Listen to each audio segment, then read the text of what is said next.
Hey, how you doing? This is Adam Post. Well, Ironheart's pretty much dead on arrival for Disney on Disney+. The problem that Ironheart has is that the character doesn't seem to have the kind of identity that you could possibly associate with. The Ironheart trailer came out at the same time as James Gunn's Superman trailer came out. And not everybody loves James Gunn's Superman trailer, but there's something to know about James Gunn. When you look at his characters, and you think about his characters, you tend to see human qualities. You tend to see identifiable conflicts and situations that have a reality to them. They just feel real. You don't get that sense of relatability or reality coming from the new Marvel, the diverse Marvel. The Marvel that doesn't really focus on characters, but only surface characteristics. It's really dehumanizing. You could have done a lot of things with a character like Riri Williams. Should she be some sort of genius inventing her own Iron Man suit? No, that's a kind of stupid idea. It's completely impractical. Yes, it was done in the comics, but Marvel has long since burned that bridge of, well, it was done in the comics, so we can just carry that over and now it's legitimate. No, it's not legitimate. The comics were poisoned with this same idea just a few years back. If you want to go back to the 1980s, the 70s, the 1960s and say, this was done in the comics, okay, you've got some credibility there you can leverage because they were done, those comic books, by people that understood story, they understood character, they understood motivation. They inspired pop culture way beyond comic books with their stories of American legends. That is not what's going on with Disney's Ironheart. And that's not what's going on with their recent other failures. From thatparkplace.com. Ironheart dislikes surge as Marvel's latest Disney Plus trailer gets ratioed on YouTube. And also from thatparkplace.com, Marvel's Ironheart trailer drops same day as Superman. Fan reaction is brutal as Ironheart dislikes explode. And it's fair to say the jury is still out on Superman. Not everyone is sold on James Gunn's Superman, but it's not like Ironheart. And from Comic Book News, Marvel's Ironheart trailer is here, Iron Man's DEI replacement. Marvel is facing a wave of backlash as the Ironheart trailer continues to get pummeled with YouTube dislikes. What was meant to be a bold new chapter in the MCU is now shaping up to be one of its most poorly received launches yet. As of now, the trailer sits at 153,000 likes versus 231,000 dislikes, and the gap is only widening. The Ironheart dislikes point to clear fan sentiment as viewers make their dissatisfaction known. It's not just a bad showing. It's a ratio that's almost on the scale of Disney's Snow White reboot. And it's not the first time that a major Disney-backed project has been crushed by viewers before release.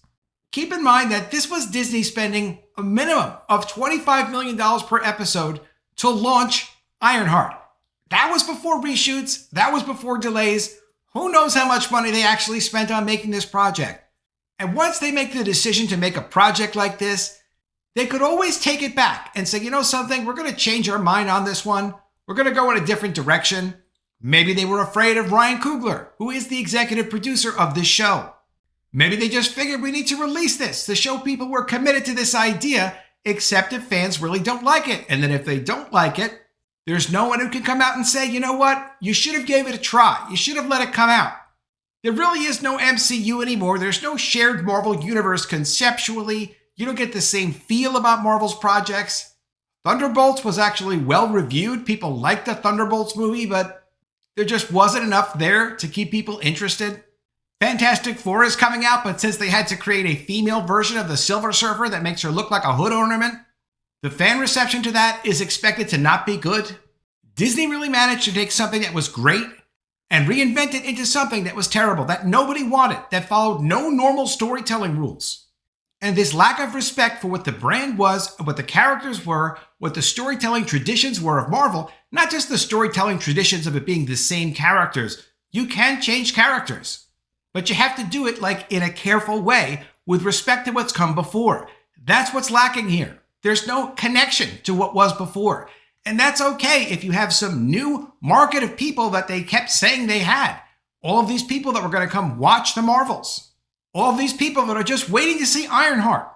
But those people don't exist. They relaunched Daredevil, which should have been a massive hit for them. But it hasn't been a massive hit for them. There's no focus, there's no core, there's no center to what Marvel is all about. With Marvel, you just get this feeling of exploitation of the brand and trying to use the brand to accomplish something else instead of just use the brand to keep a promise to people who are very happy to pay for whatever you produce that's Marvel as long as it's on brand. But somehow for the people at Disney, that's not enough. Every trailer for Disney's Snow White starring Rachel Ziegler infamously drew anywhere from hundreds of thousands to millions of dislikes, fueling months of controversy over the studio's approach to legacy properties. Now, Ironheart appears to be following the same trajectory, only this time it's not a remake under fire, but a spin-off series that many fans argue was never earned to begin with. Marvel has so many hundreds and thousands of characters, they could easily have given characters opportunities to earn some momentum with the audience, to earn an opportunity to grow into its own significant brand. Ironheart never got that. Ironheart did get the attention of Ryan Coogler, and that was enough to say, okay, well, if you're going to do this, if you're interested in doing this, then sure, let's do a series. I don't have all the details on it, but it's pretty apparent if he's involved in it, that's why it's happening. That's not a legitimate reason to do something unless he really had a vision, like a brilliant, compelling vision for what he could do with this character that no one else would necessarily understand, and that's okay because he's a super creator and he's got this great vision, and here it is. Nothing against Ryan Coogler, but it doesn't look like he accomplished that with Ironheart. Marvel has largely ignored the fan reaction, but the silence is telling. And it hasn't stopped the studio from doubling down on a marketing campaign that leans heavily on nostalgia while offering little substance. In a recent feature with Empire, actress Dominique Thorne, who plays Riri Williams, shared a brief encounter she had with Robert Downey Jr., where the former Iron Man star offered her 2 thumbs up. Marvel is now framing this moment as some kind of symbolic approval, attempting to position Ironheart as a spiritual successor to Iron Man. But there is no actual connection. Tony Stark was long gone by the time Riri entered the picture. The two never met on screen, never shared a storyline, and have no organic link beyond the fact that both wear armored suits. The spiritual successor narrative feels more like marketing than mythos, an attempt to borrow legacy credibility rather than build it. Marvel used to spend years developing characters before handing over the torch. Now they're hoping a celebrity nod and shared tech theme is enough. Ryan Coogler does have his own fan base. He could lend his fan base to this project, and I'm sure he will help promote it in one way or another, and that will help to some extent. Is it enough for this to become a success? No, it's absolutely not enough for this to become a success. At some point, even if people suggest, hey, you should watch this show, and you say, okay, I'm going to take this person's advice, I'll watch the show. If it's not good, if it's not compelling, like within the first episode, they're not going to get people to watch the rest of them because we do actually have to watch these things for them to get viewership. Most of us do not have the time to watch things that we don't actually like. I don't have the time to watch things I do actually like. The Ironheart actress also stirred reactions with a quote meant to highlight Riri's scrappy origins. Quote, she's dumpster diving, whereas Tony Stark was this bajillionaire. What she's able to accomplish is remarkable. On the surface, the quote is meant to celebrate Riri's resourcefulness. But for fans of Tony Stark, it rings hollow. Iron Man's origin wasn't about wealth, it was about survival. He built his first suit in a cave, under duress, with shrapnel near his heart. His arc was about responsibility and redemption, not privilege. It didn't matter that Tony Stark was rich. When he was trapped in that cave, he was like anyone else. He had to use his intelligence, his ability, take some chances. He even got someone else killed to be able to create a technology that he could use to survive. Him being a bajillionaire got him into the trouble. It didn't get him out of the trouble. So this comment from the actress shows that she either doesn't understand or doesn't respect Iron Man's actual origins. The idea is that Riri is more authentic or impressive because she comes from less, not only misses the point, it feels like an attempt to diminish what made Stark a compelling and beloved character.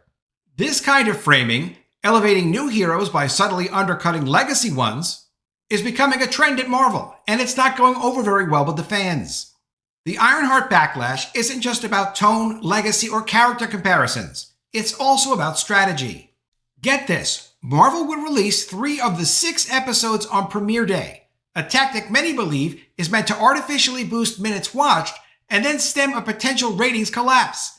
It's the same play Disney used with Echo, another underperforming Disney Plus series, and it signals a lack of confidence. If they knew Ironheart was going to succeed, it would roll out week by week. It would become appointment viewing, like a great series would be. Then people would say, hey, let's get together and watch the next Ironheart. Do you think anyone's going to really say that? I don't think so. Instead, Marvel seems to be rushing half the show out the door, half of the entire first season, before fans check out entirely.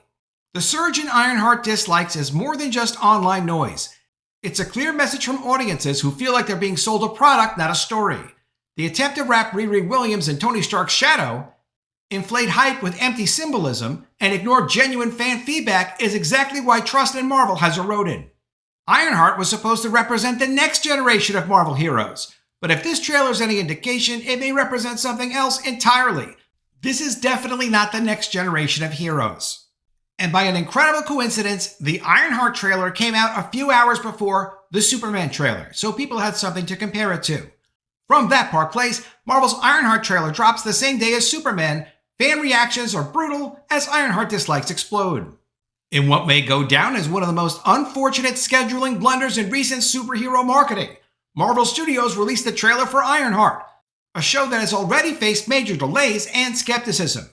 Just 3 hours later, DC unveiled James Gunn's trailer for Superman, offering fans a grounded traditional take on the Man of Steel that's not without its detractors. Both trailers have received around 2.5 million views at the time of this story, but from there, the data diverges dramatically. Here's how the two compare. Superman got 2.6 million views, 257,000 likes, 7,000 dislikes. Ironheart got 2.5 million views, 116,000 likes, and 99,000 dislikes. That's not just a split, that's an avalanche of backlash for Marvel's latest project. While Superman is being praised for channeling a sense of hope, purpose, and timeless heroism, Ironheart is once again being criticized for leaning too far into the MCU's well-worn girl boss template, complete with snarky one-liners, over-stylized visuals, and what many see as forced empowerment over character depth. Characters have to have clear reasons for doing things. Characters should also have some relation to their powers. You should be able to understand why some powers are appropriate for some specific characters. The powers, the setting, them dealing with their powers, and the conflicts and issues that raises should be relative to their own personal journey that they would be going through even if they didn't have these powers. It's story. If there's no reason for them to have these powers, those specific powers, there's no reason for the story, which is why it all falls apart and starts to feel fake. And that's not to say Superman is perfect or universally praised. There are plenty of longtime fans who have expressed fear over James Gunn and his take on the Man of Steel. But those numbers seem to indicate that this trailer might have won a few hearts and minds, whereas Ironheart accomplished the exact opposite. Superman feels timeless, Ironheart feels tired. The Superman trailer, directed by James Gunn, focuses on Clark Kent wrestling with how to do the right thing in a complicated world. He's heroic, sincere, and most importantly, written as a character first, not a political symbol. And no matter what you think about David Cornsweet's casting or the look of the Superman suit, there's still a sense of reverence here that's been missing on many recent superhero projects. It's respect for the character and the history. By contrast, Ironheart seems determined to follow the same path that the Marvels, Eternals, Quantumania, Black Panther, Wakanda Forever, Doctor Strange in the Multiverse of Madness, and Echo took. Overly stylized, quippy, and focused more on selling an archetype than telling a compelling story. None of us can say we're really surprised about Ironheart. We could tell what it was. We could tell what it was going to be. And it is what we thought it was going to be. It's just disappointing to see Marvel still not get their act together. It would be easy for them to say, you know something, we're going to stop all the projects, no matter how close to completion they are, that don't make sense for the brand. On another level, I can see, though, how it's necessary because it's so poisoned over at Disney and so poisoned over at Marvel, for them to release things, let the market decide what will and won't succeed, and then just do more of what works and less of what doesn't work. Eventually, the MCU will most likely go back to focusing on individual characters and making sure their stories make sense. I don't know if that's going to be a year from now, 5 years from now, or 25 years from now, but eventually, water finds its own level and things get normal again. I do know that there will be generations of fans that have long since given up on Marvel because giving people what they want, delivering on the promise of the brand, is not something that's a priority over at Marvel. Let me know what you think of all this in the comments below. Always love to see your ideas. Please be sure you are subscribed to the channel. Click the bell for notifications, give me a thumbs up, and I'll see you again soon with another story. And if I don't see you, I will miss you.